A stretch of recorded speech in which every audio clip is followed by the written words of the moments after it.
꼭 알아야 할 어제의 뉴스.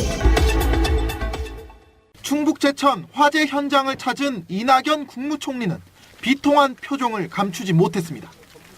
조사 과정에서 한 점의 의문도 남아선 안 된다며 재발 방지를 위해서라도 철저한 원인 규명이 필요하다고 강조했습니다.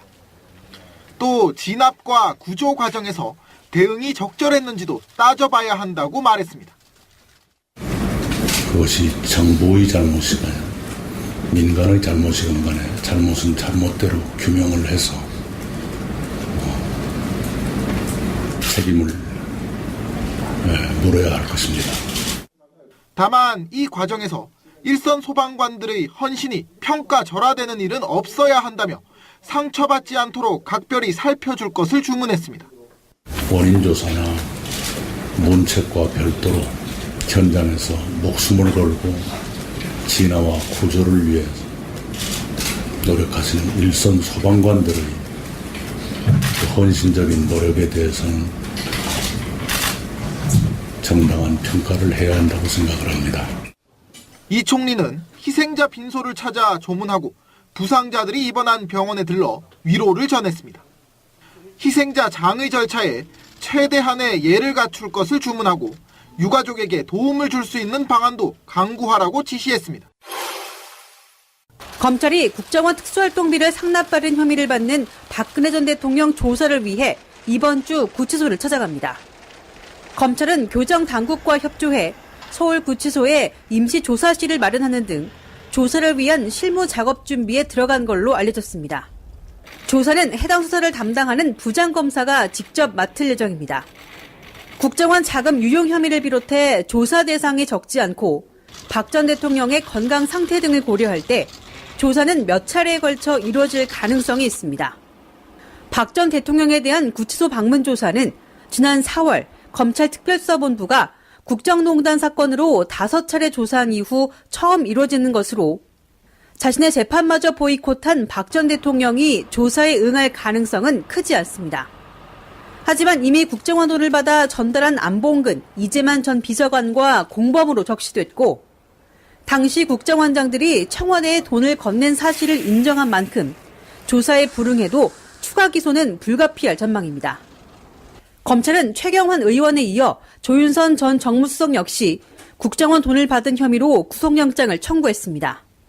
특활비를 받았다는 자수서를 제출한 이원종 전 비서실장까지 조사를 끝내며 국정원 특활비 수사는 박 전 대통령 조사로 사실상 마무리될 전망입니다. 미국에선 농장에서 10년 넘게 키운 전나무를 밑동까지 잘라 크리스마스 트리로 세웁니다. 특히 한국 전나무로 불리는 구상나무는 인기가 높습니다. 보라, 빨강 등 다양한 색깔 열매에다 특색 있는 잎 모양이 매력적입니다. 미국이나 유럽산 전나무에 비해 크기가 작고 잎끝이 뾰족하지 않아 찔릴 염려가 적습니다. 장식을 얹기도 편합니다. 구상나무는 한라산과 지리산 등이 원산지로 전 세계에서 우리나라에만 자생하는 대표적인 한반도 고유식물입니다. 100여 년 전 제주도에 왔던 선교사들이 관상용으로 가져갔고 지금은 크리스마스 트리용 나무로 당당히 자리 잡은 겁니다. 그러나 정작 원산지인 국내에선 기후변화 탓에 대규모 고사 현상이 잇따르면서 구상나무 구경하기가 갈수록 어려워지고 있습니다. 이 한라산이나 지리산에서 그 고사를 한다고 그러거든요. 말라 죽어요. 자연적으로 죽는 거에 비해서 너무 많이 갑자기 죽으니까. 해외에선 품종 개량까지 활발하게 이루어지면서 원예용으로도 인기를 끌고 있지만 국내에선 고유종 생물 자원을 보존하기 위한 노력이 부족한 실정입니다. 트위터가 진짜 언론입니다. 이제 국정원에 대한 이야기가 나오고 있는데 지금 이거를 주도하시는 분 중에 하나가 박주민 의원이에요. 그래서 지금 간첩 조작 사건에 있어서 핵심이었던 탈북하신 분들에 대한 법률을 지금 만들려고 하는 거거든요. 탈북인 합동신문시에 인권 침해 방지를 위한 법률 개정안 설명회가 열렸는데 여기에서 탈북 여성이 증언하기를 자기 아기가 죽었대요. 근데 국정원에서 그걸 덮어버렸다는 거야. 정말 충격이었어요. 네. 그러니까 그런 식의 것들이 인권 유린의 현장이 국정원에서 계속 벌어지고 있었다는 거잖아요. 이분들은 대한민국에 내려왔는데 내려와서 사람 대접을 못 받는 경우가 많고 그러다 보니까 국정원이 또 자기들의 실적을 위해서 아예 간첩으로 조작해서 어떤 상황들을 만들어내고 그러니까 이게 어마어마한 집단이었다는 게 이런 걸로도 드러나지 않습니까? 간첩이 존재하지 않으면 국정원이 자신들이 스스로 존재할 가치가 없을 것 같은 느낌이 드니까 간첩이 있어야만 되는 거예요. 그러다 보니까 없는 간첩을 만들어내는 무리수가 생기는 거고요. 정보기관은요, 적국의 스파이를 잡는 게 우선이 아니에요. 정보기관의 주임무는요, 적국의 스파이가 우리나라 정보망이나 사람들한테 접근하는 것 자체를 차단시키는 게 첫 번째예요. 국가기밀이 누설되지 않게 차단하는 게 첫 번째지 그 스파이들을 잡는 거는 그 다음 문제예요. 그런데 이 국정원은 철학 자체가 그동안 간첩이 잡혀서 언론에 나와야만 본인들의 존재 의미가 있다고 생각을 했던 거예요. 그렇기 때문에 이런 무리수를 뒀고 그리고 이렇게 인권을 침해하는 이런 부분은 정말 이번에 법률 개정안이 잘 통과돼서 합동신문센터라고 얘기했던 그곳에서 벌어졌던 그런 그 만행들이 다시 벌어지지 않게 정말로 통일부가 주관을 해서 이 탈북민들에 대한 대한민국에 정착할 수 있는 올바른 그 가치관을 심어주는데 제대로 된 역할을 할 수 있기를 좀 바랍니다. 이 특별법에 그거 반드시 넣어야 되겠다. 운동을 좀 합시다. 국정원은 절대 마태지를 살지 못한다. 이 특별법을 넣어야 돼요. 조항을. 그다음 번개탄 2개는 절대 못 사게 해야 돼. 무조건 죽여버리니까. 제도로서의 민주주의가 흔들리고 구타는 일은 이제 없습니다. 민주주의가 밥이고 밥이 민주주의가 되어야 합니다. 근데 이게 지금 인권의 문제가 살인이잖아요. 살인. 네. 살인 방조. 저는 이게 제가 그 박근혜 정부 시절에 안행이 앞에서 1인 시위를 하고 있는데 탈북자 여성이 와서 1인 시위를 하고 있었어요. 당신은 왜 1인 시위를 하고 있냐 했더니 하나원에서 국정원의 행포를 고발하는 거였습니다. 근데 그 행포의 고발이 어떤 충격적이었어요. 당시 제가 무서워서 그 사람의 인터뷰를 해놓고도 기사를 못 썼던 기억이 나요. 뭐냐면 국정원이 335 짝을 지게 한대요. 하나원을. 그래서 서로 감시하게 한다는 그렇죠. 겁니다. 5호 담당대 같이. 예, 감시를 하게 돼서 그 감시 체제에 벗어나면 간첩으로 몰거나 집단 구타를 하거나 복지나 이런 국가 혜택들을 차단시키거나 또는 성추행도 기본으로 일어난다는 겁니다. 성추행도. 지금 지나고 보니 그 사람 말이 맞았다는 게 느낀 게 뭐냐면 박근혜 정부에 이들을 국정원 이용해서 집회에 동원했잖아요. 그 집회에 나가기 싫으면 몰리는 겁니다. 나쁜 놈으로. 좌파로 몰리는 거죠. 자, 그렇다고 한다면 정말 북한 체제가 싫어서 자유 대한민국에 넘어왔어. 그랬더니 국정원이 북한하고 똑같이 탄압을 해. 인권을 유린하고 고문을 하고 간첩을 만들어내고 그죠? 아이가 죽어도 방치해버리고. 왜 우리 민족이 이렇게 살아야 되죠? 난 이게 너무 억울한 겁니다. 그러면 이 국정원이 국가가 시켜서 한 거냐? 영포라인 같은 이런 개 같은 국가 권력에 벗어난 세력들이 국민을 우롱하고 국민의 생명을 빼앗고 간첩을 창출해낸다는 거 아닙니까? 그리고 멀쩡히 서울시에서 공무원으로 근무하고 있는 걸 박원순이를 죽일 목적으로 간첩을 만들어서 조작해서 사회를 무리를 일으키고. 정말 저는 있잖아요. 좀 눈물이 나려고 해. 왜 우리가 이렇게 살아야 되죠? 일제시대 때 그렇게 당하고 그걸 또 우리 민족끼리 서로 그렇게 해요? 하던 사람이 똑같은 짓 하는 거예요. 그러니까 정말 화가 납니다. 그러니까 저는 이 관점으로 봐야 돼요. 합동신문센터에 왔다는 거, 그러니까 탈북이 대부분 요즘은 중국을 통해서 오잖아요. 그렇죠. 그래서 이제 탈북이라고 해서 이 사람들을 국정원의 합신센터로 데리고 가는데 사실은 이렇게 생각해봐야 됩니다. 예전에 박정희 때가 아니에요. 일반인이 북한의 간첩으로 내려와서 할 수 있는 게 사실 없어요. 왜냐하면 대부분 다 공개되어 있기 때문에 예전에 왜 무인기가 청와대 주변을 촬영했다 그러는데 구글보다 못해. 우리는 보려면 다 볼 수 있단 말이에요. 그렇죠. 그렇죠. 근데 합심센터는 이게 사실 어떻게 보면 불필요한 조직에 가까워요. 하나만 있으면 돼요. 갱생할 수 있게만 도와주면 되는데 최대 합심센터에서 6개월 동안 너 이 새끼 이상하다. 북한에서 뭐 했니? 막 물어보다가 너 감첩에 혐의가 있네 그러면은 딜을 한다는 거야. 국정원 쪽이. 너 10년 살게 할 거 3년만 살게 해줄게? 자수해. 이런 식으로 이렇게 뭔가를 변형시키는 거죠. 그래서 와, 또 우리는 간첩 하나 잡았다. 자발적으로 들어온 사람들을 간첩으로 몰아가지고 자기들의 존재의 가치를 계속해서 만들었던 사람들이기 때문에 지금 국정원이 욕을 먹는 그 지점에 간첩이 있으면 잡아야겠죠, 당연히. 근데 그 간첩이 실제로 북한이 간첩 내려보내서 얻는 실익이 없다니까요? 뭘 일반인인데. 예를 들어서 황장혁 같은 사람이 간첩으로 유장해서 우리나라 국가의 주요 정보를 빼내는 것도 사실 불가능하지만 마차님이나 나나 영정님이나 신비님 같은 이 보통 일반인이 간첩으로 내려서 뭘 할 건데 SNS 시대에는 그런 거 의미가 다 사라져 버렸어요. 인터넷 시대가 만들어진 그 부분이 있다고. 근데 아직도 이 짓거리 하고 있는 거야, 지금. 그러니까 북한의 일반인들은 인터넷 접근이 쉽지 않을 수도 있지만 저는 고위 간부들은 우리나라 뭐 네이버나 다음이나 다 접속할 수 있다고 보거든요. 그러니까 평범한 간첩은 급파를 할 필요가 없고 일단 이 합동신문센터라는 게 한국의 관타나모라고 불릴 만큼 간첩 제조 공장일 뿐만 아니라 학대라던가 고문이라던가 뭐 폭행이라던가 이런 것들이 많이 일어나고 있다고 하는데 사실은 이 합동신문센터의 존재는 필요하다고 생각을 해요. 하지만 이 사람들한테 무슨 대우를 해달라 대접을 해달라 이게 아니라 그냥 기본만 지켜달라는 거죠. 그렇지 않으니까 계속해서 이런 역반응이 나오는 거잖아요. 합동신문센터라고 그래서 지금 살벌하잖아요, 감히. 합동신문센터면 정말 우리나라의 정보기관들과 수사기관이 합동으로 해서 이 탈북자들을 신문하겠다는 거거든요. 간첩인지 아닌지. 이게 말이 안 되는 게요. 그렇게 일단 색안경을 끼고 봤다, 첫 번째. 원래 원칙적인 규칙은 뭐였냐면 탈북자들이 사회주의 국가에서 살던 북한에서 살던 사람들이 대한민국에 넘어오면 일단 돈을 벌고 돈을 써야 되고 사회에 적응해서 직장도 다녀야 되고 마트에 가서 물건도 사야 되고 택시 타고 버스 타고 지하철 타고 이런 부분들을 교육하기 위한 기관이에요. 대한민국 사회에 이 사회에 적응시키기 위해서 훈련시키는 것을 목표로 했던 기관인데 이게 어느 날인가 변절돼서 간첩을 만들어내는 공장으로 만들어져 버렸다는 거죠. 이게 다시 원위치가 돼서 물론 그 원칙이 지켜지지는 않았었어요. 한 번도. 그런데 앞으로라도 이제는 북한에서 오는 탈북민들 또는 외국에서 오는 난민들 이 사람들에 대해서 제대로 대한민국에서 정착해서 살 수 있는 교육기관으로서 탈바꿈하기를 정말 진심으로 바라봅니다. 그러니까 아까 누가 얘기했잖아요. 이 부분을 국정원에 맡길 게 아니라 통일부로. 예, 지금 박주민 의원이 발의하는 내용들이 합동신문센터라고 불려졌던 이 기관을 관리하고 감독하는 기관이 국정원이 아닌 통일부로 넘기자라는 이야기거든요. 이거 굉장히 바람직한 이야기예요. 사실은 대한민국 현재에서 탈북민들이 대한민국에서 살고 정착하고 있는 것을 표면적으로 관리하는 것은 현재까지도 과거에도 그랬고 통일부예요. 일단 동의하고요. 일단 국정원은 이 사건과 일단 불거진 아이 죽어서 방치한 사건과 관련한 담당자까지 전원 다 옷벗게 해야 되고요. 이거에 대해서 공개적인 사과가 있어야 된다고 생각합니다. 국정원 측에. 사과가 있어야 되고 그리고 분명히 말씀드리지만 국정원은 어찌 고쳐서 쓸 조직이 아닙니다. 완전히 해체한 다음에 새로운 그룹과 누를 만들어서 거기에 집어넣는 게 맞습니다. 지금 이들은 과거에 고문기술자들을 다 기술들을 갖고 있고요. 그다음에 일제시대 때와 군사 독재시대 때 자국민들을 탄압한 그 DNA가 국정원에 숨어 있단 말이에요. 언제든지 그 DNA는 정권이 바뀌면 다시 살아날 수 있기 때문에 완전히 해체하고 새로운 그릇에 담아야 된다는 게 대원칙. 자, 알겠고요. 잠시 후에 뵙겠습니다.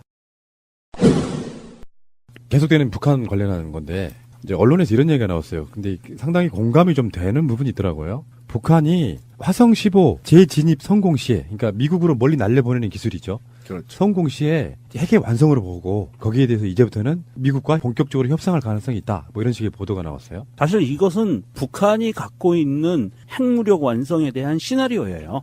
그래서 그 재진입 기술, 재돌입 기술이라고 하는데 대기권을 돌입하기 위해서 ICBM이 공기 저항에 의한 고열 이것을 견뎌내야 되거든요. 견뎌내서 목표하는 지점에 정확하게 떨어뜨릴 수 있는 그러한 기술을 확보하는 거는 100% 완성했다는 거예요. ICBM 기술을. 북한이 주장하고 있는 것은 그것이 완성됐을 때 핵무력이 완성된다는 거고요. 다른 나라도 다 마찬가지로 그것을 인정해요. 그것이 기술이 완성이 돼야만 ICBM이 완성된다라고 인정을 하고 있고 어찌됐든 이 부분에 대해서는 북한의 입장은 명확해요. 핵무력 완성. 이것이 첫 번째고요. 이것을 통해서 지렛대 삼아서 미국과 평화회담을 갖겠다라는 그 의도가 갖고 있고요. 사실은 그 의도가 거의 이제는 끝까지 왔거든요. 그 재진입 기술이라고 하는 부분을 국제적으로 인정받기 위한 행위 하나만 남은 거예요. 그렇다고 봤을 때 지금 미국 입장에서는 굉장히 이게 불안한 부분이기는 해요. 그래서 지금 미국에서도 이 강경파들은 계속 북한을 무력으로 눌러야 된다느니 뭐 여러 가지 옵션, 모든 옵션을 테이블에 올려놨다. 그리고 중국과 북한 핵미사일을 저지하기 위해서 미군이 북한을 갖다가 그 부분만 확보하고 빠질 거다. 중국에 침범하거나 북한에 진주하지 않을 거다. 뭐 이런 메시지를 계속 계속 내보내고 있는 상황이고요. 이 부분은 북한으로 하여금 이것을 포기하게 하기 위해서 압박을 취하는 건데 사실은 그런 군사적이나 말로 인한 압박보다 더 무서운 거는 경제 제재거든요. 경제 제재가 가장 무서운데 북한은 어느 정도 이 경제 부분에 대해서는 대외적으로 종속돼 있는 부분을 많이 탈피해 있어요. 독자적으로 생존하는 길로 가고 있는데 단 하나 중국이 제재에 본격적으로 참가했을 경우에는 북한도 굉장히 심각한 타격을 받을 수가 있어요.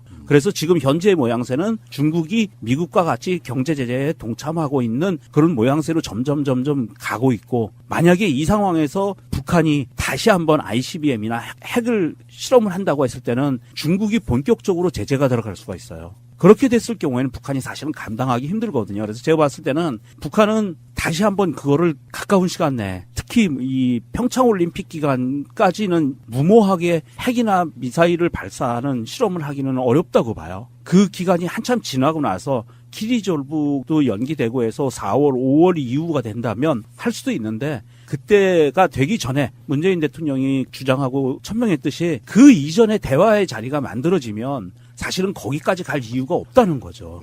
어쨌든 지난달 29일 날 ICBM 화성 15호를 발사를 성공했다고 북한이 우리는 북한 말을 믿어야 돼요. 일단은. 어쩔 수 없어요. 예. 예, 북한이 성공했다고 그러고 지금까지 오늘 현재까지 계속 축하 분위기입니다. 북한은.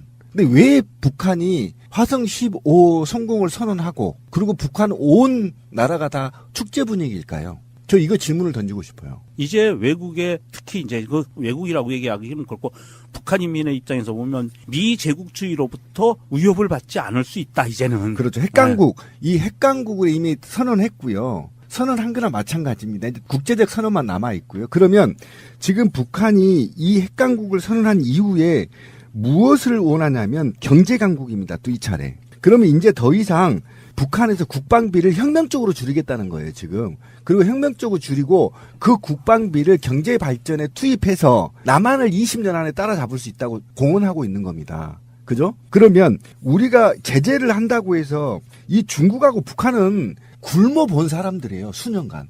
굶어 죽어본 사람들이에요. 중국의 문화혁명 실패한 몇백만이 굶어 죽었어요. 북한 천리마 운동에서 몇십만 명 굶어 죽었어요. 아무리 폐쇄해도 그 나라 망하지 않습니다. 분명히 말하지만. 그러면 이제는 국제사회로 끌어들이기 위해서는 미국도 트럼프도 지금 한 템포 낮췄어요. 대화하자는 거잖아요. 조건 없는 대화. 너무 파격적이어서 어찌 된 거죠? 트럼프가 약간은 시비를 걸었지만 어쨌든 조건 없는 대화 시작하자는 겁니다. 그러면 지금 미국 입장에서도 한국 입장에서도 중국 입장에서도 러시아는 좀 다릅니다만 중국과 북한이 경제강국 내세우고 있단 말이에요. 국방비 이제 안 쓰겠다는 겁니다. 이거 대박 사건이에요. 그러면 우리는 북한 말을 믿어야 되는 것이고 북한은 조만간 저는 선언할 거라고 봅니다. 멀지 않았습니다. 그리고 그러기 전에 미국과 이미 제3국에서 만나서 어떻게 진행할 것인지까지 저는 논의됐다. 그리고 이 현 정부도 사실은 어느 정도 소통되고 있다. 저는 이렇게 보고요. 그 기점이 저는 평창올림픽 전이라고 봅니다. 예. 그러니까 이게 그런 부분이 있죠. 굳이 핵을 만들겠다고 하는데 말릴 방법이 없는 거야. 그렇죠. 쳐들어가지 않으면. 예. 그러니까 북한 입장에서는 우리 핵 완전히 완성했어. 핵의 파괴력, 멀리 쏘는 거, 이동식 다 완성했어. 빨리 인정해줘. 요 느낌이고 국제사회나 미국은 아닌 것 같은데.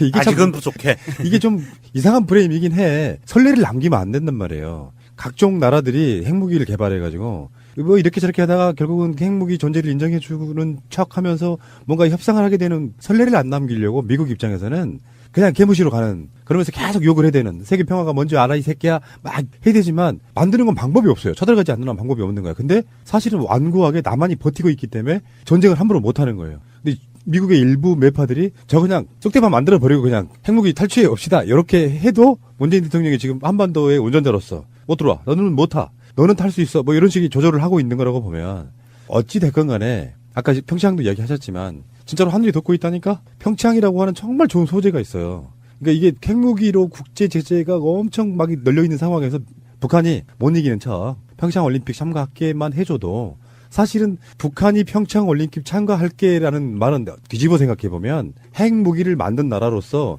너는 국제 행사에 참여할 자격이 없어라고 막아버리면 더 큰 문제인 거예요. 그렇죠. 그러니까 남한이 있음으로 해서 북한에 어느 정도 숨쉴 공간이 만들어지는 측면이 있거든요. 아주 지난할 거예요. 만들어 놓은 핵을 없애는 건 사실상 정말 오랜 시간이 걸리겠지만 이게 전쟁용으로 쓰지 않겠다는 확답 이런 것만 좀 있다고 하면 일단 북한과 미국이 평화협정 맺고 남반도 거기에 뭐 상관 어떤 것들 하겠죠. 남북 군사회담도 하고 그러면서 문재인 대통령 임기 내에는 뭔가 평화적 분위기를 만들어내야 되는데 이게 이제 막 옆에서 흔들어대는 놈 홍준표만 해도 일본 가가지고 뭐 전술핵 이런 거 도입해야 된다고 이런 개소리 하고 있고 그래서 굉장히 어지럽긴 한데요. 지금 제가 보는 관점에서는 시대적 흐름, 어떤 역사성은 결국은 그 방향으로 갈 수밖에 없어요. 그러니까 자꾸 애가 탈 필요가 없어. 그들이 핵무기를 우리한테 쏘지 않는다는 건 명백한 사실이니까요. 그 북한이 근래에 들어서 갖고 있었던 내부의 노선이 있습니다. 그게 명확하게 우리가 알아야 될 게 있습니다. 왜 이렇게 푸나님이 걱정하지 말아야 된다는 이런 이야기를 하냐면 북한은 철저하게 핵 경제 병진 노선이라는 걸 걷고 있어요. 핵무기를 완성을 해서 그동안 재래식 무기에 쏟아부었던 돈을 경제 살리기로 돌린다. 그게 핵 경제 병진 노선이거든요. 그런데 핵무기가 완성이 되는데 딜레마에 빠졌어요. 북한은. 핵무기를 완성을 하고 나니까 한국과 미국이 공조가 더 튼튼해지면서 한국의 군사력이 재래식 군사력이 월등히 높아지고 있어요. 현재. 그랬을 경우에 북한의 딜레마는 뭐냐면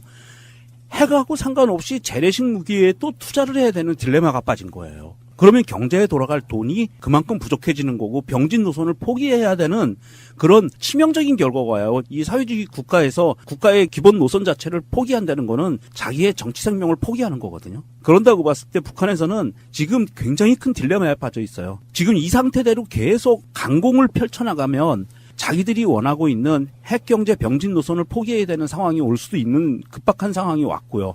거기에 지금 중국이 한 발을 얹었고 그랬기 때문에 북한 입장에서는 이제는 그 딜레마에서 벗어나는 길은 우리는 핵무기를 갖고 있어라고 하면서 고개 숙이지 않는 회담을 나가겠다라는 명분이 필요한 거거든요. 알겠습니다. 좋은 말씀들 감사하고요.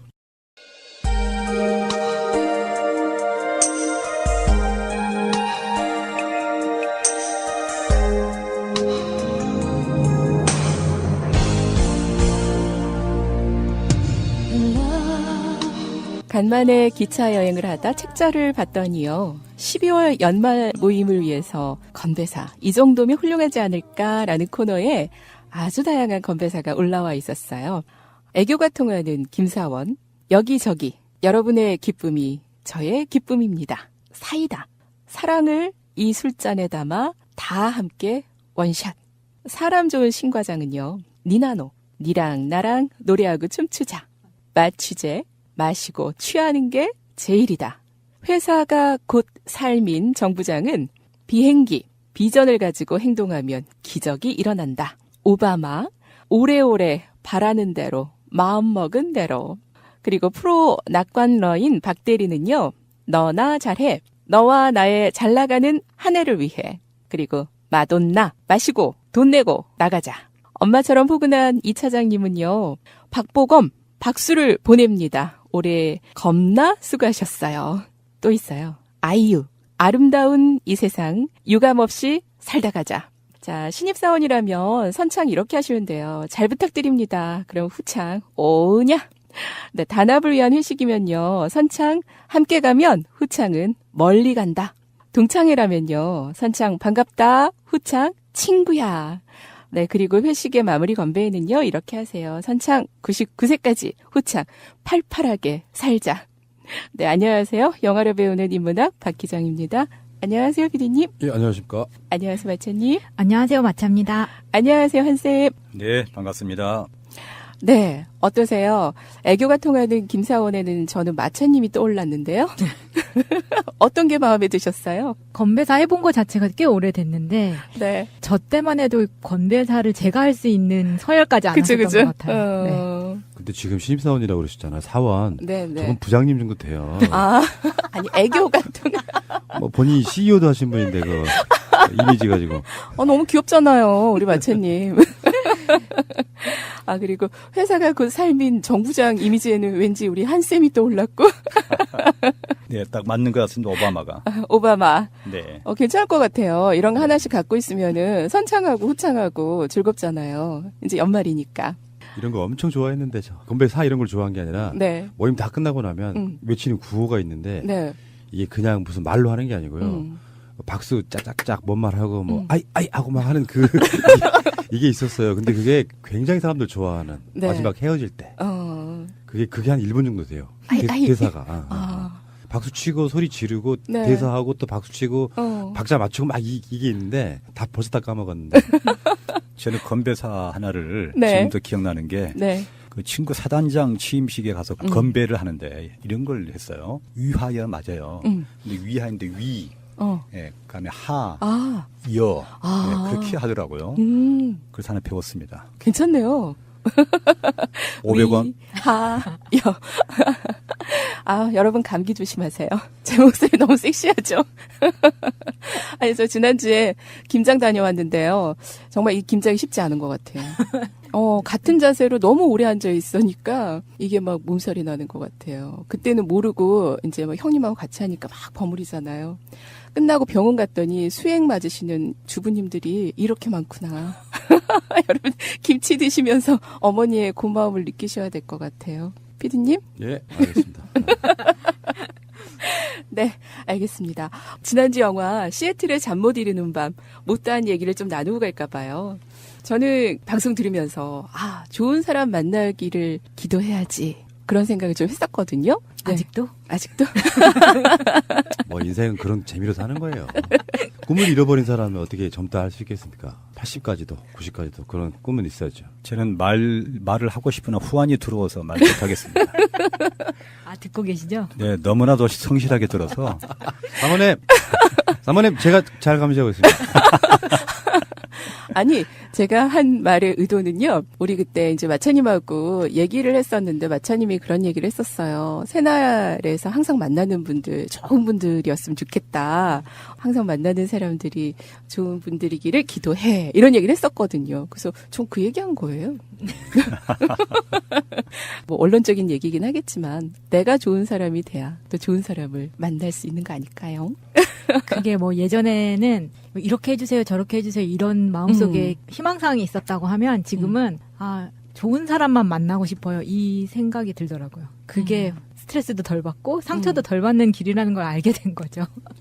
근데 그런 기대 때문에 실망이 커지는 거고요. 이제 어느 정도 나이 선에 올라오면 다른 걸 떠나서 어떤 그 철학 사유의 결과물로 나한테 인생에서 안 좋은 것도 내 거라는 인식이 생기면 그렇게 스트레스 안 받아요. 예를 들어서 이제 가끔씩 주위에서 그런 거 보는데 별일도 아닌데 깜짝깜짝 놀라는 걸 제가 싫어한다는 얘기를 방송 몇 번 한 적이 있거든요. 일어날 수 있는 일들이에요. 평소 살다 보면. 그러면 이런 일이 또 일어났구나라고 인식하면 되는데 자꾸 좋은 것만 받아들이려고 하니까 자기 인생에 있어서 그게 융합이 안 되는 거예요. 삶이 좀 힘들어지고. 받아들이십시오. 그건 팔자야. 어쩔 수 없는 거예요. 그래서 힘들구나. 네. 팔자야. 자, 이번 주 인문학 순위는 변동이 있나요? 네, 변동이 없고요. 대신에 박스오피스는 제가 이 박스오피스를 쭉 기록을 하면서 보니까 보통 영화가 새로 진입을 해서 2주 이상 가면은 길게 가는구나 이게 보이더라고요. 영화를 만들어서 개봉을 하면 정말 2주 이내 승부를 봐야 되는 그런 게 이쪽 이제 영화 산업이 된 것 같은데 이번 주에 5위는요. 뽀로로 극장판 공룡 성대 모험입니다. 파이팅! 진짜 뽀로로 제가 지난주 영화 보러 갔었는데요. 엄마 부대들 아이들 손잡고 쫙 왔어요. 선전할 것 같아요. 네. 지금 평점도 굉장히 좋습니다. 5위 안에서 가장 높은 평점을 기록을 하고 있고요. 4위는 꾼, 3위는 기억의 밤, 3, 4위는 지난주와 같은데 1, 2위가 새로운 영화 진입했습니다. 스타워즈 시리즈가 들어왔고요. 1위는 우리나라 영화죠. 정우성, 곽도원 주연의 강철비가 차지했습니다.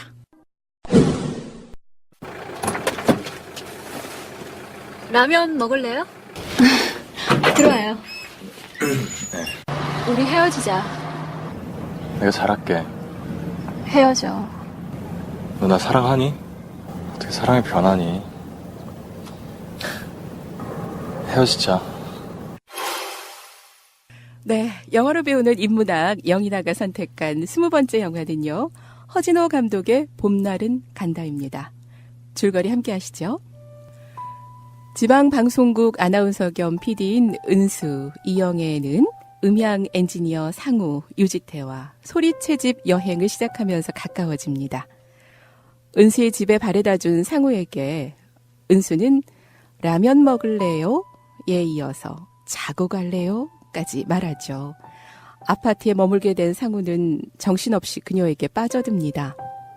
상우는 사랑이 영원하다고 믿지만 한번 결혼의 경험이 있는 은수는 사랑이 변한다는 것을 알고 있습니다. 상우는 치매 걸린 할머니가 계시고요. 할머니가 돌아가시기 전에 결혼했으면 좋겠다는 아버지의 말씀에 은수에게 김치 담글 줄 아느냐고 아버지가 사귀는 사람 있으면 데리고 오라고 얘기를 합니다. 결혼을 하고 싶어하는 상우, 결혼 생각이 없는 은수, 점점 상우가 부담스러워진 은수, 결국 상우에게 헤어지자고 말하죠. 떨어져 있던 시간 동안 또다시 상우에게 찾아와 보고 싶었다고 말하는 은수. 상우는 사랑이 다시 시작되는 줄 알았지만 그날 은수는 상우에게 이별을 고합니다. 한 달만 떨어져 있어 보자는 거죠. 언제부턴가 어긋나기 시작한 둘의 관계 속에서 상우는 힘들어하고 은수는 다른 남자와의 새로운 만남을 이어갑니다.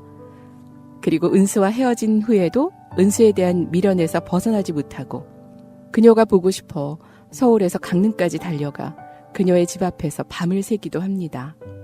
하지만 상우가 확인한 것은 떠나버린 은수의 마음. 그래서 그녀의 새 차에 상우는 아무 말 없이 키로 직 긁어버리고 뒤돌아옵니다. 힘들어하는 상우에게 할머니는 이렇게 말하죠. 떠나버린 버스와 여자는 잡는 게 아니다.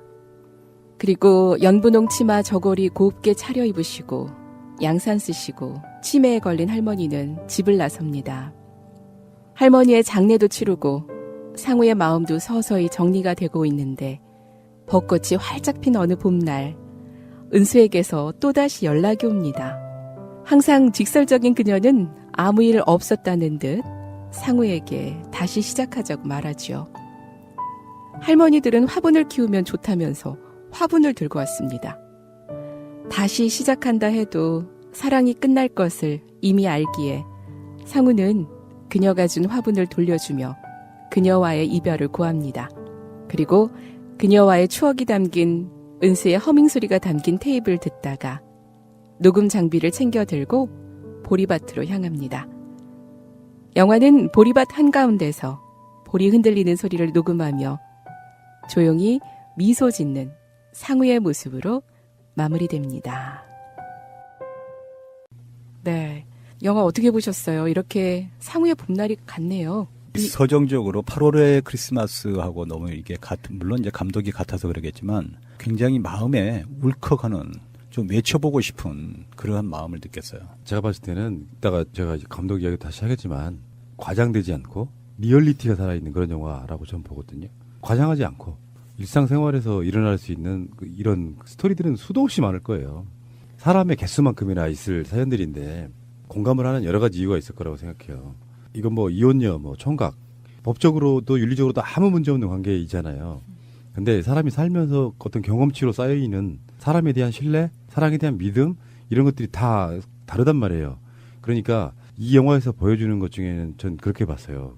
서로 뜨거울 때는 조건적인 것, 환경적인 것, 객관적인 게 안 보여요. 그러다가 객관적인 상태가 됐을 때만이 진짜 그게 사랑의 시작이다라고 보는 게 맞는 거고, 왜 우리가 다른 말로 남자 여자가 잠자리로 가면 끝나는 게 아니고, 제가 항상 하는 얘기예요. 남녀 관계의 시작은 잠자리로부터 시작하는 거예요. 근데 많은 사람들이 그녀와 잠을 자는 것이 끝이라고 생각하는 그 마인드를 완전히 지우고 다시 사랑이라는 게 뭔가를 다시 이렇게 반추를 해볼 수 있는 정말 좋은 영화가 아니었나 싶어요. 그렇게 재미있는 영화는 아니었죠, 솔직히. 재밌는 영화였다기보다는 되게 슬픈 영화였었던 것 같아요. 그리고 그 사랑이 어떻게 변하니 이게 정말 유명한 대사잖아요. 네. 그 대사를 어떤 영화를 소개하는 프로그램 같은 데에서 처음에 이 영화를 보기 전에 봤을 때 정말 저는 충격이었었거든요. 뭔가 어렴풋이 사람의 마음이 변할 수도 있지라고 생각을 했던 거를 딱 한 문장으로 마주쳤을 때, 아, 내가 이전에 헤어졌던 애들이 변해서 그랬었구나 라는 생각이 갑자기 들면서 이게 굉장히 분노스럽더라고요.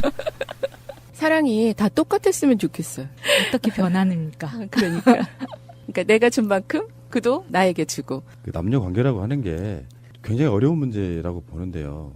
그 어렵다는 거를 또 어렵게 생각하면 진짜 어려워지고요. 단순하게 생각하면 되게 단순한 건데, 저는 이런 얘기를 해요. 예를 들어 남녀 관계에 대해서 나름 분석 정말 잘해주는 사람 중에 하나거든요. 그게 이유가 뭐냐면 관계가 많아서 생기는 문제가 아니고 헤어지고 났을 때 그 사람과의 관계가 왜 끝났는지를 한 번쯤 생각해 볼 필요가 있는데, 그런 자기 고찰 없이 자기는 발전하는 거 없이 또 상대방을 만나면 똑같은 이유로 계속 실패를 해요. 모든 관계가 그렇습니다. 결혼하시는 분들이야 그런 고찰 잘 안 하시겠지만 똑같은 이유로 부부싸움을 똑같이 합니다. 내가 갖고 있을 수 있는 단점을 뭔가 이렇게 거쳐나가지 않으면 사람, 특히 남녀 관계에서 계속 부딪혀요. 근데 그런 사유를 하지 않으니까 사람들 사이에 왜 이런 거 있잖아요. 자기 입장만 생각해서 나는 나쁘지 않아. 내가 뭐가 잘못됐는데 라고 생각하는 그 관점이 가장 이기적인 거예요. 사람과의 관계에서. 여기서 이영애는 유지태한테 다시 시작하자고 왜 말했을까요? 이혼녀라고 하는 위치에서 뭐가 있냐면은 우리는 이영애라고 하는 예쁜 영화 배우를 보는 거지만 현실에 있어서는 아니거든요. 이혼녀라고 하는 이혼녀만이 갖는 열등감, 자기 방어 본능 이런 게 있단 말이에요. 그래서 사랑의 눈이 그 상대방에 대한 어떤 반한 느낌으로 사랑을 나눴지만 이 사람은 유지태가 설마 나랑 결혼하자고 할지를 몰랐던 거예요. 외롭고 힘드니까 어떤 남자를 어떤 순간에는 취했지만 저 사람이 설마 총각인데 나랑 결혼하려고 할까라는 생각 자체를 못했던 거거든요. 그만큼 자기 방어 본능, 자기 열등감이 심했던 거죠. 그러니까 한국적인 문화가 이런 게 좀 있다고 보시면 돼요. 이혼한 게 뭐가 잘못인데? 그런 관점으로 남자 대 여자도 어떤 그 동등한 관계로 사랑을 나누게 되면 결혼할 수도 있는 거죠. 근데 이미 이영애는 관계에 있어서 저 사람하고 나는 결혼을 안 할 거라는 선을 딱 그어놓고 저 사람도 나를 설마 결혼 상대자로 생각하지 않을 거라는 그어놓고 상대가 반대로 이야기하니까 사실은 당황했던 거라고 봐요. 뭐 그런 저런 관계 속에 유지태도 마찬가지죠. 유지태가 오히려 더 순수한 사람일 수도 있습니다. 이 관점으로 보면 그렇다고 이영희가 막대 먹은 거라고 생각하진 않아요. 막대 먹은 영희 씨가 생각나네. 아니 근데 저는 그런 생각을 안 해봤어요. 왜 영애 씨가 굉장히 좀 뭐라고 해야 될까? 여우짓을 한다. 같은 여자가 이렇게 봐서도 정말 같이 묻혔으면 좋겠어. 뭐 이런 멘트도 있었고 무덤을 보면서. 그런 거는 같이 살자, 같이 가고 싶어 이런 멘트 아니었을까요? 당신과 살면서 이렇게 묻히고 싶어 막 이런 저는 그런 뉘앙스를 줘서 유지태는 너무 순수하니까 그렇게 넘어갔던 것 같아. 지금 이제 우리 PD님이랑 말씀하신 거를 조금 프랑스 철학자 이제 들레주의 지식 체계로 이야기를 하면 그걸 보고 노마드라 그래요. 노마드 돌로지라 그러거든요. 노마드란 게 뭐냐면 모든 인간은 풍요로움과 사랑과 우정을 찾아서 떠나는 그러한 본성이 있어요. 이거를 보고 이제 그 유목민이라 그러는데 그거를 노마드라 그래요. 그래서 인간과 마찬가지로 모든 동물들이 그런 노마드 특성을 가지고 있잖아요. 그래서 이제 뭐 물고기라든가 뭐 기러기라든가 이런 동물들이 다 그러는데 이제 인간은 이러한 동물들과 달리 일정한 이동의 루트나 길이 정해져 있지 않고 어떤 자기의 사랑이나 우정이나 그런 어떤 관계나 상황의 조건에 따라서 루트를 찾아서 길을 떠나는데 바로 이것을 이제 노마드라 그럽니다. 그런데 그 노마드적인 삶과 사유의 형식으로 구성된 그러한 지식을 이제 노마돌리지라 그래요. 그래서 각각의 삶과 사랑과 이제 생성적 측면을 최우선적으로 사유하는 것이 오늘날의 바로 노마드 지식인들이 사유하는 노마돌리지라 그럽니다. 그래서 이제 현재와 같이 지금 이영애처럼 어떤 고도의 산업 문명 속에서도 우리가 우리의 삶과 사랑을 노마돌로지가 지나고 있는 삶의 생명성으로 사유해만 하는 것. 그리고 은수는 바로 철저한 그러한 노마드적인 삶을 사는 사람인데 이러한 것을 우리가 한번 생각해 볼 수가 있습니다. 은수가 그러면은 약간 마음의 상처 때문에 자기가 마음을 잡지 못했군요. 근데 왜 그 다음에 남자를 또 만났을까요? 난 그것도 궁금해. 그러니까 이영애를 보시지 말고요. 네. 보통 일상생활의 직장인이라고 생각하시면 돼요. 그러니까 어떤 혼돈의 시기도 있는 거고 에이 될 대로 되라 생각해보세요. 그러니까 우리는 이혼녀 은수를 이야기하지만 네. 저는 가끔씩 그런 생각을 하거든요. 세상에서 가장 다루기 힘든 여자가 이혼녀예요. 자기 보호 본능이 강하고 열등감이 많으면 상대방의 말을 다 진실로 안 들어요. 그러니까 그 표현들을 마음이 좋은 남자를 만났기 때문에 본인 자체가 다른 식으로 표현했겠지만 대우해주지 않고 존중해주지 않는 남자를 만났다 그러면 거의 엄청 폭력적이었을 수도 있어요. 걔 쌍욕에다가. 그러니까 이런 관점 속에서 보면 일종의 사람의 관계는 제가 생각했을 땐 그래요. 저 사람 결론적으로 그런 경우 있잖아요. 남자한테 여자가 너나 갖고 놀았던 거니라고 표현하는 거 잘못된 표현이죠. 네. 물론 그런 사람도 있을 수도 있겠지만 결과만 놓고 얘기하면 안 되고 남녀 관계는 그 이혼녀든 뭐 총각이든 간에 서로가 서로에게 계속 묻는 과정이에요. 너 나 얼만큼 사랑하니라고 묻는 맞아요. 과정이라고. 네. 근데 그런 부분 있잖아요. 왜 라면 먹고 가려면 누구가 봐도 이건 유혹한 거잖아. 근데 남자는 또 반대로 생각할 수도 있어요. 그러니까 보통 성폭력 사건이 났을 때 왜 그런 논란들이 엄청 많잖아요. 카톡 막 보여주고 그러면서 왜 그때 그런 이야기를 했는데? 예를 들어서 이 라면 먹고 갈래요가 우리는 코미디로 다루면서 여자가 남자를 유혹하는 용어로 썼다고 하지만 난 단순하게 라면만 먹고 가라고 했다. 라고 말할 수 있는 관계도 엄청 많기 때문에 남자는 돌다리 두들겨 보듯이 계속 건너는 거예요. 이게 진짜로 저 말이 무슨 말일까요? 낚으시는 거지? 아니야. 이거 진짜 저 사람은 라면만 먹고 가라고 한 걸 수도 있어 라고 생각을 할 수가 있단 말이에요. 이 관점들을 계속해서 두들겨 보고 가면서도 그런 거 있잖아요. 영화에도 그런 비슷한 장면들이 나오는데 한번 서로 간에 이렇게 잠자리를 했다. 잠자리라는 표현이 좀 믿기긴 좀 이상. 서로 간에 어떤 그 성적인 관계를 했다. 그러면 어떤 감정이 생길 것 같습니까? 그 둘 사이에? 좀 더 가까워지는 듯한? 아니죠. 그보다 하나가 더 있죠. 그래요? 그러니까 가장 중요한 것 중에 하나의 행사를 어떤 의례적인 걸 치르신 거잖아요. 네. 그러면 서로에게 느낌이 제일 중요한 거죠. 내가 저 여자한테, 저 남자가 나한테 네. 서로가 마음에 들었을 하는 부분이 생각날 거 아니에요. 그러면서 하나씩 건너기 시작하는 거예요. 아니 그런 걸 수 있잖아요. 왜 우리가 동거를 막 권하고 그럴 때 잠자리도 안 해보고 어떻게 결혼을 해. 결혼 딱 했는데 서로 간에 잠자리가 안 맞으면 어떻게 이와 똑같은 것처럼 하나씩 건너는 과정이라고 저는 보는데 확실히 남녀 간에 있어가지고 열정이 식는다는 건 여기서부터가 사랑의 시작이에요. 그러니까 성적으로 서로 끌려서 뭔가 이성적으로 끌리는 거 있잖아요. 이성적으로 끌려서 예쁘고 사랑스럽고 섹시하니까 막 안고 뒹굴고 잠자리를 갖고 나서 거기까지는 사랑이 아니다고 보는 거예요. 제 입장은. 거기까지는 그냥 욕구에 가깝고요. 나중에 그 후에 그런 것들이 다 이루어진 뒤에서야 진짜로 한 사람을 알아가는 과정이에요. 근데 그 과정들을 사람들은 너무 쉽게 생각한다는 거죠. 그러니까 보면 이런 것 같아요. 그 은수는 이제 이혼까지 했고 어떤 인생의 좀 진면목을 좀 알았잖아요. 그래서 라면 먹고 가려 그러면 라면은 우리의 주식이 아니잖아요. 어쩌다 먹는 그러한 음식이잖아요. 그래서 상호를 생각할 때 간식 정도로 가볍게 생각을 했어요. 그런데 그 과정에서 너무 상호의 어떤 순수한 면을 발견하게 된 거예요. 그러면서 그 은수가 자기가 지금까지 생각하지 못했던 또 다른 매력을 발견하게 돼서 이제 같이 사귀게 됐는데 그 순수하게 발견했던 매력이 이 사람하고 나하고는 정서적으로 같이 갈 만한 상대는 아니다라고 저는 판단을 했던 것 같아요. 갈 만한 상대였으면 삼겹살 먹고 가라고 했을까요? 이제 그거는 이제 분석하기 나름일 텐데 라면이 정말 좋은 음식이에요. 어떻게 보면 이런 내가 라면으로 보이니? 막 이러잖아. 보통 우리 한쌤 말이 너무 공감하는 게요. 그만큼 이렇게 표현이 난 너 사랑해라는 표현 하기 쉽지 않거든요. 왜 쉽지 않냐면 난 너 싫어라는 답 돌아오는 게 두려워서라도 계속 조심스럽게 간접적으로 찔러보잖아요. 라면 먹고 갈래도 마찬가지 같은 것 같아요. 그런 관점으로 봤을 때, 그러니까 여자도 남자랑 똑같아요. 전 남자이기 때문에 여자의 관점을 모르겠지만 미루어 짐작하건데 상대가 일단 마음에 드는 거잖아요. 자기 집안에 들인다는 건. 근데 한쌤 말처럼 이게 본인 입장에서 나중에 어떻게 발전할지는 모르지만 상대방한테 오히려 부담을 주지 않으려는 행동 같은 거예요. 라면이라는 용어를 통해 가지고. 부담 주지 않고 하는데 이게 너무 과도하게 이제 의미부여를 하게 되니까 여자가 꼬리 쳤구만 뭐 이런 관점으로만 받아들일 건 아니라는 거죠. 미묘한 감정이라는 게. 은수하고 상우 할아버지하고 어떻게 보면 비슷한 그런 성향을 가진 사람들 아닌가.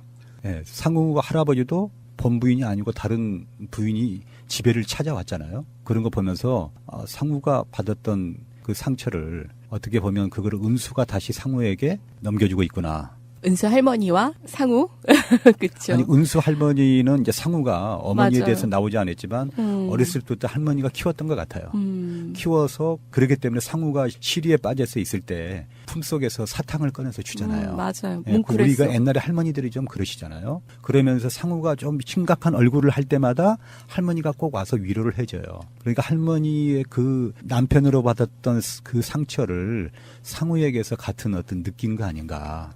맞아요. 할머니도 치매시잖아요. 할머니가 참 안쓰러웠던 게 할머니 기억하고 싶은 것만 기억을 하시는 거예요. 그래서 이제 그 할머니가 이제 할아버지하고 만났던 장소가 수색역이잖아요. 예, 거기서 항상 기다리시잖아요. 치매를 앓았음에도 불구하고. 그리고 상우하고 은수하고 만났던 장소가 속초역이에요. 예, 그런 또 관계가 있습니다. 그래서 사랑이 거기서부터 싹 텄거든요. 그러니까 할머니가 우리가 치매란 건 뭐냐면 옛날 어렸을 때 기억력 좋을 때 그것은 다 기억을 해요. 네. 그런데 최근 건 기억을 못 하는 거거든요. 네, 그래서 이제 물론 이제 더 중증으로 갈수록이 옛날 기억도 없어지지만 그래서 우리가 이제 치매 그 음악 치료를 한 것도 보면 과거에 그 자기가 좋아했던 그 청소년 시절에 좋아했던 음악을 틀어주면 잠깐 돌아와요. 아, 기억이? 굉장히, 예, 돌아와서 네. 반응을 보여요. 그래서 그 아버님이 그렇게 그 노래를 했나? 있었나? 미워도 다시 한 번인가? 노래 한 곡 하시고 100원 받고. 네, 정말 치매가, 그 얘기를 들어보니까 어떤 분은 예전에 굉장히 잘 사셨대요. 그래가지고 그분은 신문지를 이렇게 지폐를 자른대요. 그러니까 돈처럼. 그래가지고 집에 손님들이 오면 그래 이거 가져가 그러면서 돈을 주신대. 그러니까 자기가 그때 대접받고 살았던 그때만을 기억을 하시는 거예요. 그러니까 치매 인구도 상당히 많고. 그 문재인 대통령의 예. 치매 국가 책임제 기억하시기 바랍니다. 이거 굉장히 웃을 이야기는 아니고요. 예. 이게 지금 그러니까 치매 가족들에게 느낄 만한 그 고통을 국가가 다 책임지겠다 이런 거 있고요. 지금 방송 들으시는 분들 중에 이제 연세가 어느 정도 되시기 시작하면 치매에 대한 사전 예방이 가능하다고 해요. 우리는 그게 불가능할 것 같잖아요. 치매가 올 법한 어떤 테스트를 마친 뒤에 치매가 나타나는 거를 늦추는 약이 됩니다. 그 주사를 맞으면 치매가 10년, 20년 이렇게 뒤로 딜레이 될 수 있다고 해서 사전에 미리 발견하는 게 중요하다. 네.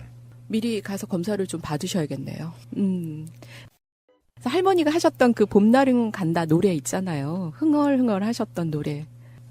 저희 아버님이 또 그 노래를 되게 좋아하셨다 그래가지고 저 이번 영화 준비하면서 마음이 뭉클하더라고요. 근데 그 노래를 찾아보니까 가사도 참 좋고 노래를 부르셨던 분이 백설이 씨인가요? 네. 가수 전용록 씨 어머니죠. 네. 그리고 전보람 할머니. 그렇죠?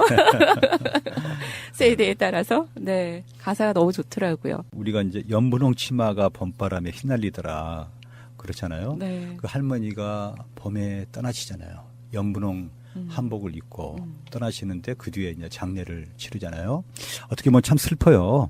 굉장히 슬프고 그러는데 이 노래가 얼마나 좋은지 저도 이번에 알았는데 33명의 가수가 이 노래를 불렀어요.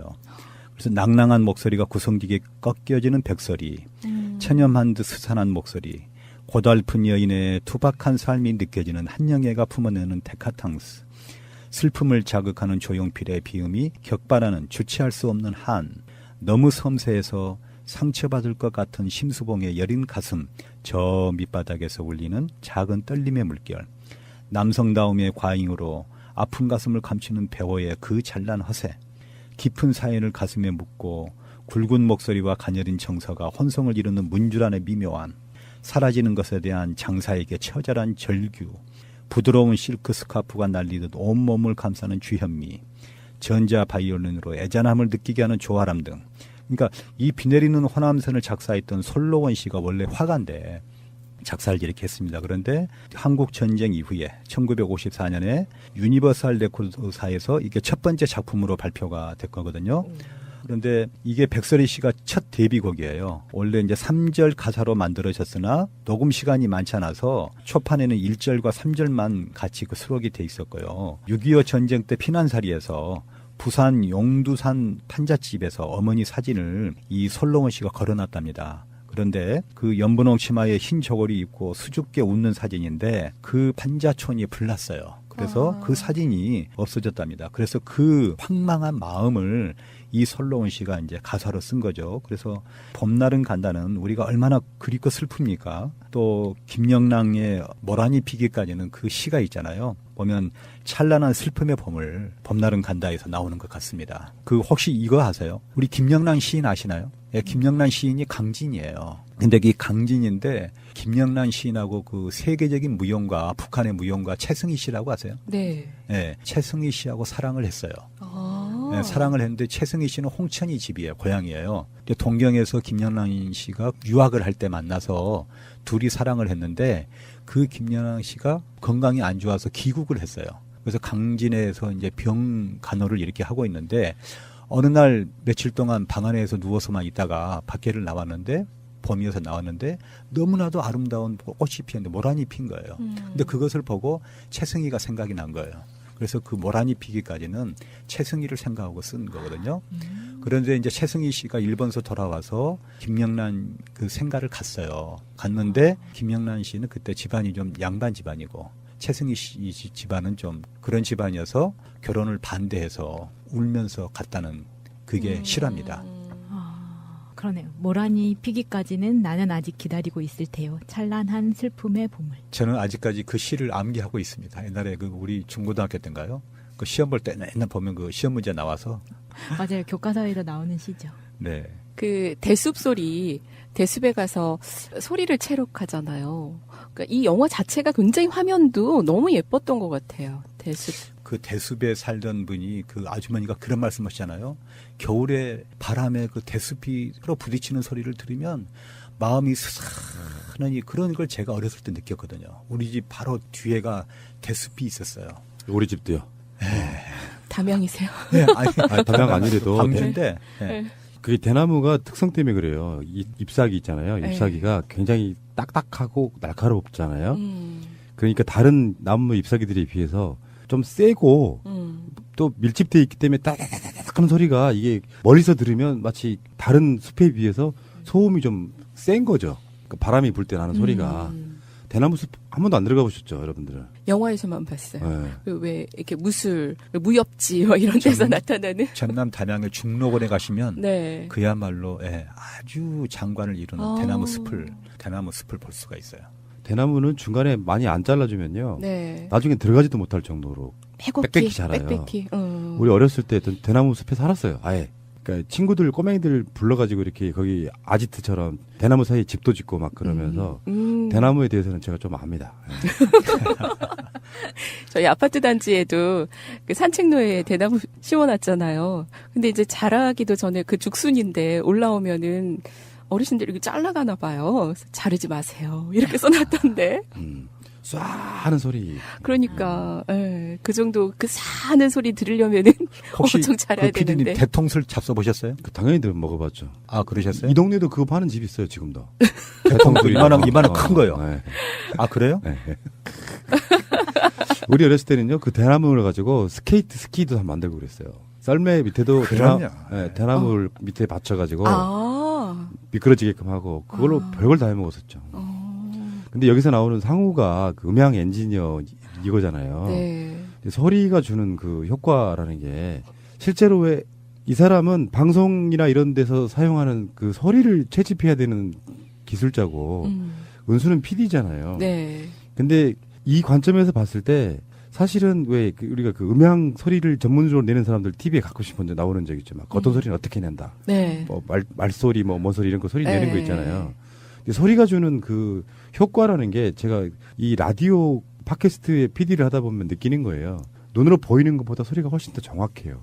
서로 꽂히는 게 훨씬 더 얼굴 봤을 때는 몰랐던 거. 지금 희정님, 한쌤, 마차님의 어떤 그 상태의 상황들이 소리로 좀 다 느껴져요. 여기서 되게 당황했구나. 얼굴 보고 있으니까 소리가 상대적으로 안 들리는 거거든요. 그러니까 눈이 잘 안 보이시는 분들이 청각이 발달하고 청각이 잘 안 들리시는 분들이 뭐 시각이 발달한다고 좀 비슷한 것처럼 어떤 그런 것도 영화 속의 어떤 장치로서 사용되지 않았을까 이런 생각이 좀 들어요. 소리로만 듣는 어떤 감정을 가진 사람이 여자를 바라봤을 때는 좀 약간 다른 측면이 있을 거라고 봅니다. 그래서 저는 이제 그렇게 봤어요. 그 상우가 자연의 소리를 채취하잖아요. 채취를 하는데 처음에 이제 그 숲속에서 하다가 또 이제 냇가에 물도 하고 이렇게 하는데 정말 자연의 소리를 채취하는 상우처럼 상우의 마음이 그런 거예요. 그리고 은수는 지금 말씀하신 것처럼 PD여서 그 음향을 조작하는 기술을 가지고 있잖아요. 그래서 그 상우를 조작하는 기술을 가지고 있어요. 우리 상우 너무 불쌍한데요? 불쌍하잖아요. 세상에 그 말도 못하고. 너무 순수한 상우. 그 벚꽃이 만개하는 밑에서 그냥 이렇게 한번 하면 될 텐데 그걸 못하고 그 마음속으로 수십만 번을 안 가주기를 바랬을 거 아니에요. 근데 상우한테는 다시 봄날이 올 것 같아요. 상우에게 맞는 봄날. 그죠? 근데 저는 이 영화 보면서 또 재밌었던 게 뭐냐면 영상도 너무 좋았지만 상우가 그 둘이 좋았을 때, 은수하고 좋았을 때 둘이 그 빗소리를 내면서 그 릴테이프를 틀어놓고 선배한테 전화를 해서 비가 너무 많이 와서 못 들어간다. 거짓말하는 장면이 너무 웃긴 거예요. 여기 산사인데 비가 너무 내려와가지고 이거 녹음을 다 못했다. 혹시 박혜정 선생님이 옛날에 기억이 살아난 거 아닙니까? 그러니까 저는 이제 그런 기억이 나는 거예요. 예전에 녹음을 이제 새벽에 새로 시작하는 새 시민들의 모습 이러면서 이제 취재를 한번 갔는데 거기가 수영장이었어요. 근데 거기 이렇게 선이 다 안 들어가가지고 수영장 안까지 못 들어가고 전 밖에서 그냥 방송을 한 거예요. 나중에 들어보니까 수영장에서 뭐 열심히 운동을 하고 있는 사람들의 모습 이런데 소리가 하나도 안 들리는 거야. 그럼 수영장 간 이유가 없잖아요. 그러니까 거짓말한 거죠 뭐. 그러니까 소리라는 게 그렇게 중요한 건데, 그죠? 그래서 저는 그거 보면서 제 예전에 이제 생각이 들면서 상우 너무 재밌다. 좋았을 때는 저렇게 얼굴 표정도 좋고 미소가 번지는데 조금씩 불안이 엄습하면서 둘의 표정도 굳고 안 됐다 우리 상우 그런 생각을 많이 했습니다. 네. 그리고 또 왜 상우가 그러잖아요. 고모한테 할아버지하고 할머니가 그렇게 사이가 좋았냐고. 그랬더니 할머니가 너무 예뻐서 할아버지가 할머니 데리고 다니면서 뭐 화장품도 사주고 옷도 사주고 뭐 사진도 많이 찍어주고 이렇게 얘기하는데 근데 왜 할아버지는 바람 폈어요? 이렇게 물어보니까 고모 대답이 그럴 수 있어. 살다 보면 그럴 수 있어. 이렇게 대답하는데 그 대답이 너무 묘하게 다가오는 거예요.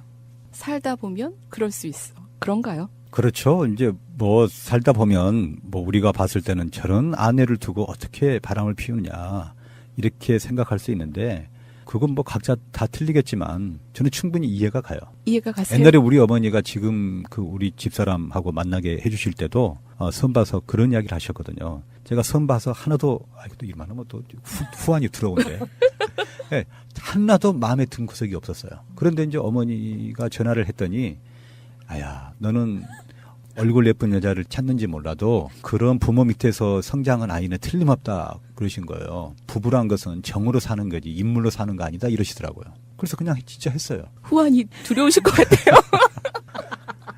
저 잠 좀 재워주십시오. 그리고 또 우리 상우 은수를 보러 갔는데 은수가 그렇게 은수를 운전하는 걸 가르쳐 줬잖아요. 자기 무릎에다 앉혀가지고 그랬는데 남이 사준 차를 몰고 갔잖아요. 근데 상우가 화가 나가지고 말은 못하고. 그러니까 이제 상우가 정말 은수를 좋아해서 헤어졌지만 갔는데 차를 사가지고 다른 남자하고 골프장에서 그걸 보고 키로 옆에를 긁는 거 보세요. 난 그걸 보면서 저 키를 긁을 때까지 상우의 마음은 얼마나 숫더기가 됐을까. 저는 그걸 겪어봤거든요. 이 반대로 생각도 해봐야 돼요. 우리가 객관적으로 보면 객관적이라는 표현 자체가 잘못된 거지만 아까 제가 초반에 말씀드린 것처럼 이혼녀라는 위치와 총각이라는 위치에 보면 사실은 그걸 지켜보고 있는 사람들은 어떤 느낌을 갖냐면은 총각이 아깝다 생각 쪽을 더 할 수 있어요. 사회적으로 보면. 근데 그렇기 때문에 이혼녀인 입장에서는 더 조심스럽고 힘든 거라고 생각이 들거든요. 아직도 한국 사회에서 주는 그 젊은 이혼녀의 어떤 낙인 같은 게 있다면 말이에요. 그런 면에서 상우가 사랑이 노련하지 못하니까 결국은 실패한 거예요. 알고 보면.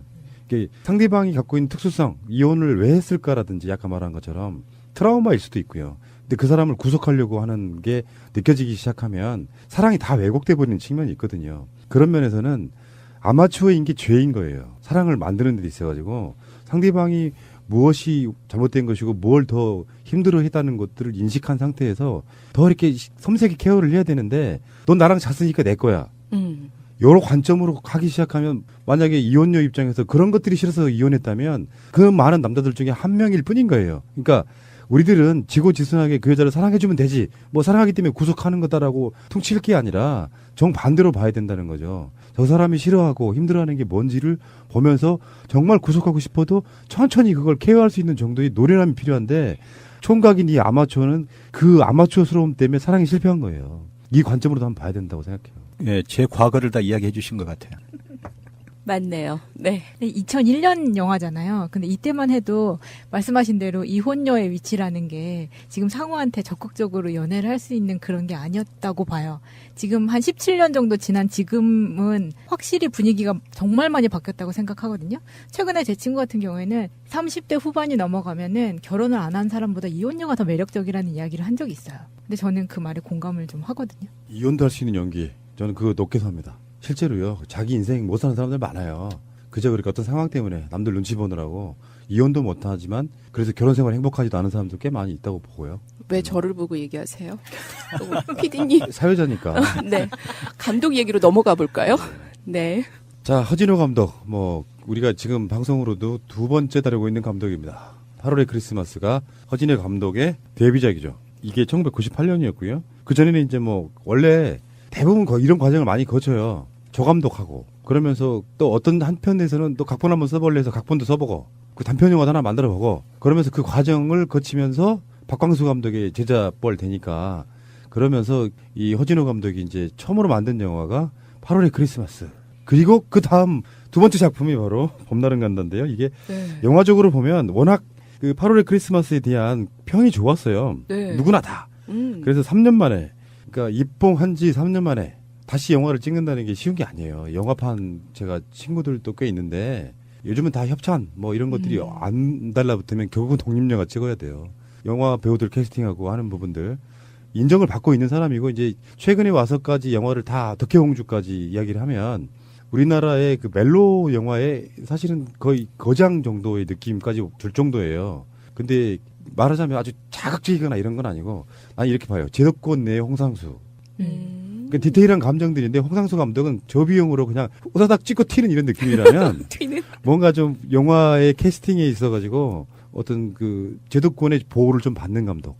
그래서 영화 배우들도 유명한 사람들이 나오고 그 느낌인데 디테일한 감정 표현하는 데 있어가지고 이상하게 홍상수 감독의 영화는 뭔가 좀 상당히 저질스럽죠 표현들이. 그런 생각은 했어요. 네. 홍상수가 이 유지태를 묘사를 했으면 훨씬 찌질하게 하지 않았을까. 그렇지. 그 키로 차를 긁는 이런 정도보다 더 심한 거, 똥 싸고 가고.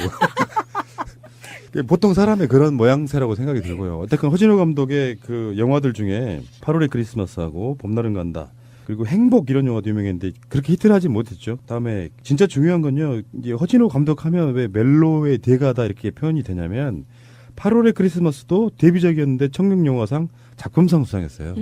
작품상이라는 게 중요하거든요. 영화 자체의 구성의 완결성이 가장 높은 영화예요. 작품상이라는 게.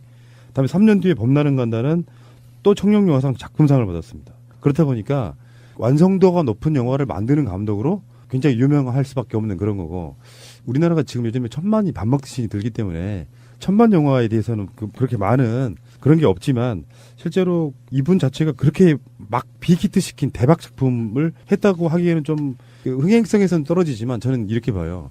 이런 영화들이 좋은 영화다라고 생각이 들어요. 영화로서 만들 수 있는 장르가 여러 가지가 있는데 하나는 블록버스터. 돈만 들이면 정말 스케일 큰 영화 만들 수 있잖아요. 스케일이 크면 전 다 블록버스터라고 보는데. 근데 TV와 영상의 시대이기 때문에 멜로로 영화를 만든다는 게 보통 쉬운 일은 아니에요. 왜 굳이 저걸 영화로 만드니 소리를 안 들으려면 영화 자체의 구성이나 작품성이 엄청 뛰어나된다는 거예요.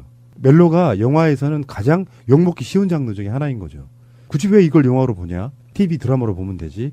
그 느낌을 안 주기 위해서 엄청난 노력을 하는 겁니다. 봄날은 간다에도 보면 그 나오는 그 장면들 있잖아요. 예전에 왜 서편제 얘기할 때도 보면 수리한 화면이 담기 시작한 게 바로 칼라 TV랑도 영향이 있다라고 제가 말씀드린 건 똑같다. 네네. 일단 저는 감독에 대한 부분은 여기까지 말씀드리고 허진호 감독 유의 영화를 저는 굉장히 좋아하거든요. 일단 만들 거면 아까 말씀드린 것처럼 리얼리즘에 충실해서 있는 그대로 보여주는 것. 그 모습을 보여주려고 엄청 노력하더라. 그리고 영화를 자세히 보시면요. 영화 자체에 쓸모없는 장면이 단 한 가지도 없어요. 그게 이제 복선이라고 하는 건데 다 복선으로 깔려 있고 소품 하나하나가 영화의 완성도를 높이는데 굉장히 영화를 그렇게 수준 높게 만드는 감독이다. 저는 칭찬을 엄청나게 하고 싶은 감독 허진호였습니다. 우리 PD님이 칭찬한 허진호 감독님이셨어요. 저도 허진호 감독 너무 좋더라고요. 그 영화를 보면서 이번 그 봄날은 간다도 중국하고 일본에서 투자를 많이 받고 했던 그런 영화라고 나왔어요. 그러니까 허진호 감독이 8월의 크리스마스를 통해서 인정받은 거죠. 8월의 크리스마스는 논술 시험에도 나왔습니다. 그 다음엔 넘어갈까요? 우리 지태 오빠, 유지태. 네. 유지태는 76년생인데요. 키가 188입니다. 진짜 커요. 그 올드보이의 그 장면. 기억하죠? 그 요가하는 장면이요? 유지태는 김효진하고도 결혼을 했죠. 그래서 이제 스타 부부가 되었는데 결혼식 축의금으로 미얀마 아이들에게 초등학교를 선물을 할 정도로 지금 데뷔 후에는 사회복지 쪽으로 굉장히 관심을 많이 갖고 있어서 대학원까지 진학을 하고 수료를 할 정도로 있고요. 정말 기부를 많이 하더라고요. 네.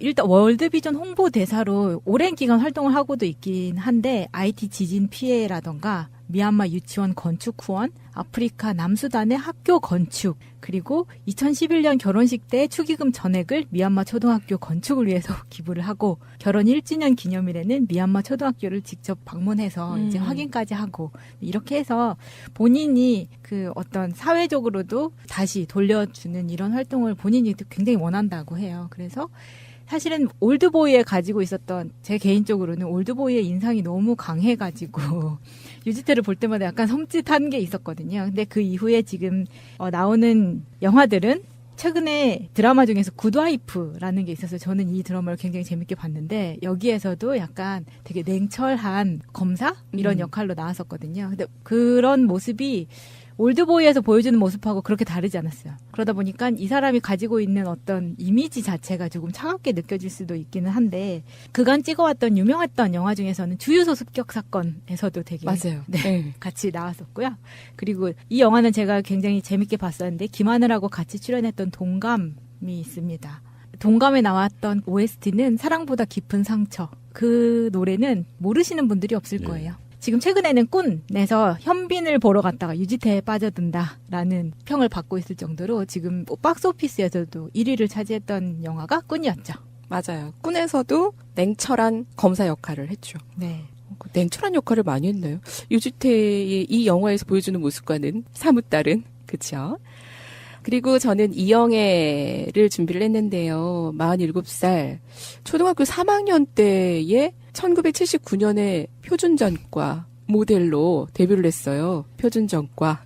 그리고 중학교 2학년이었을 때 주니어 잡지 표지 모델로 데뷔 후 거의 모델 활동을 많이 하다가, 아시죠? CF에서 산소 같은 여자라는 카피로 대박이 났고, 그 다음에 1993년 SBS 특채 탤런트로 발탁이 돼서 많은 드라마 출연을 했고, 우리 지난번에 다뤘던 박찬욱 감독의 공동경비구역 JSA를 통해서 영화배우로도 인정을 받았습니다. 그리고 봄날은 간다, 선물, 뭐 이제 드라마 하면은 빼놓을 수 없는 게 장금, 대장금. 네, 대장금이죠. 그리고 이후에 친절한 금자씨, 2017년도에 이제 사임당 빛의 일기로 우리가 드라마를 통해서 또 볼 수가 있었습니다. 세상에는 다가가는 말과 멀어지는 말이 있는데요. 멀어지는 말이 상대의 마음을 아프게 해서 마음의 문을 아예 닫아버리게 합니다. 그러면 소통이 끊기고 관계가 단절되죠. 그 말에는 4가지 독이 존재한답니다. 비난, 경멸, 방어, 담쌓기. 꼭 입으로 뱉어야 독이 되는 것이 아니라 이 독을 마음에 품는 순간 얼굴에 나타나죠. 마음은 93%가 얼굴 표정, 행동으로 나타납니다. 입꼬리 한쪽만 피씩 올라가는 게 대표적인 경멸의 표정이래요. 마음을 여는 대화, 소통의 핵심이 경청과 공감입니다. 자꾸 걱정되고 신경 쓰이는 분이 있으십니까? 그렇다면 그분과 함께 시간을 좀 많이 가져보시고요. 상대의 얘기를 정성껏 듣고 가슴에 새겨보시고 공감하는 시간을 꼭 함께 하시길 바랍니다. 영화로 배우는 인문학, 영이나 20번째, 봄날은 간다 함께 하셨습니다.